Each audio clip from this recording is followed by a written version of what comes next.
Actually, the way you guys actually build up annoyance is by creating it into a scenario that you make irresistible for the perception of undesirable. It's like being forced to pay for a movie you don't want to watch, being forced to have to follow along in the movie that you didn't want to watch, forced to have to come out and still fill out some kind of poll and with opinion on regard to the movie that you didn't even ask to watch nor want, and we're forced to pay for, and then to go out into the rest of society and then pretend like that doesn't happen on repeat all day long.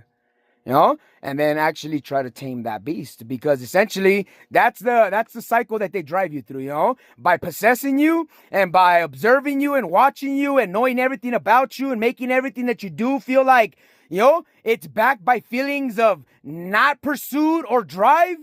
because that's what they do. So essentially, once you're locked in that movie, then the rest of society like starts being subtle, like, hey,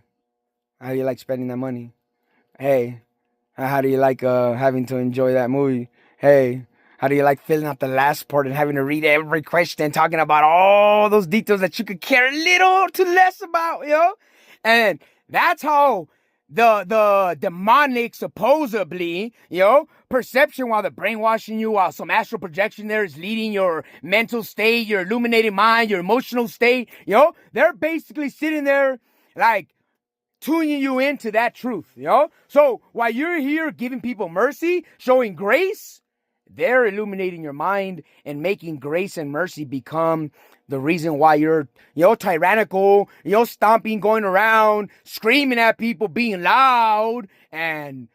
not finding anything wrong with it, because to you, clearly, like, who wouldn't be mad having to pay for a movie they don't want to watch, need to watch, or having interest in, and still having to sit in it, feign interest, enjoy the movie, come out and take a test about it, and then, the rest of the world like knows that you've signed up to this, so they just want to feel like they're part of your story. So they come around, and every time they come around, they sit there and they just, hey, how's that popcorn? Hey, you liking that soda? Hey, like all these dumb details just, that are like basically talking about the circumstance, which is a cycle, which is easy to how do you say, mask in your words and people's experiences and people's conversations in your everyday job. You're there like wondering why a person gets triggered. They're not triggered. It was all in a controlled society, pre-planned, pre-established. And as a matter of fact, you signed up for it, That's what the whole signature part's about, That's why you need to sign papers prior to